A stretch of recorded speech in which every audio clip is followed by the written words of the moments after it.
Hello, I'm Luke Mum No Computer, and LEGO have challenged me to build a set of DJ decks for L.L.A.M.A to celebrate the release of their new video app, which lets you shoot your own music videos. Anyway, let's get going.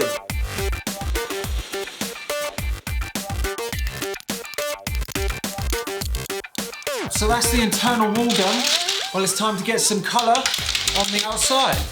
Just adding some lights that will shine through the transparent Lego bricks. I'm halfway through the coloured wall and I've just got to keep on getting going because this has got to be done. 4,000 bricks later and the case is complete. Now it's time to look at the turntable assembly. So let's get out some Lego Technics. There's a number of different ways that vinyl players actually spin. There's a belt drive, which is controlled by a belt, and there's direct drive, which is controlled by just a big motor. I have a feeling because we've got to get scratching, we can't use a belt because there's just not enough tension in a Lego belt. So what we're going to do is we're going to try and go for a cog system. We're going to use Lego Mindstorms to control the whole vinyl player. I really hope I can make a working vinyl player, or I'm going to look like quite a fool.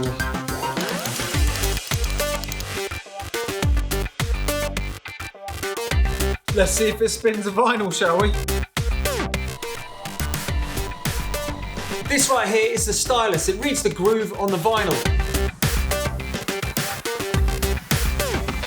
Yeah, that sort of looks like a tone arm. Let's see if it works like a tone arm.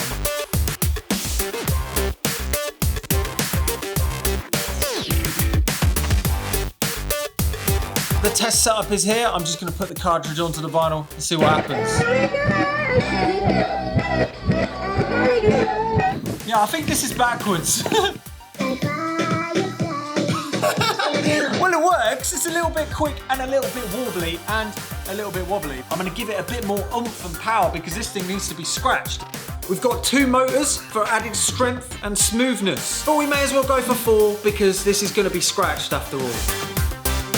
So after a little bit of trial and error with 1 motor, then 2 motors, and now we've got 4 motors. It's a lot stronger and it is a heck of a lot more playable.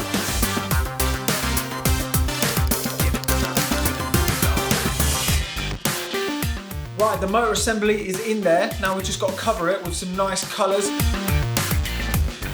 This is the top where the turntable spins on top of. It's got to be smooth because it's got to be scratched on top of. What I've been building is a turntable. This holds the vinyl on top of the vinyl player, and this one has a Lego slip mat in the shape of a spiral. So I'm just going to finish this one and get them both put on. Well, it's a bit of a relief that they're both working. Oh.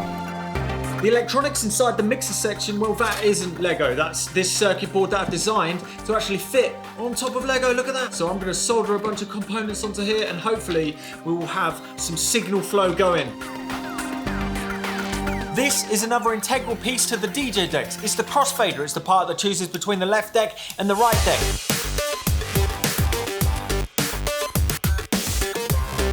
So yeah, nearly finished on the Lego cladding over the mixer section. After this, we're going to put some beat bits on the sample pads. This right here is the mixer section. It receives the signals from the 2 turntables and it mixes them together with the sample pads, which have beat bits on top of them, and these trigger sounds and effects, much like this cat one right here, which is in the app as well.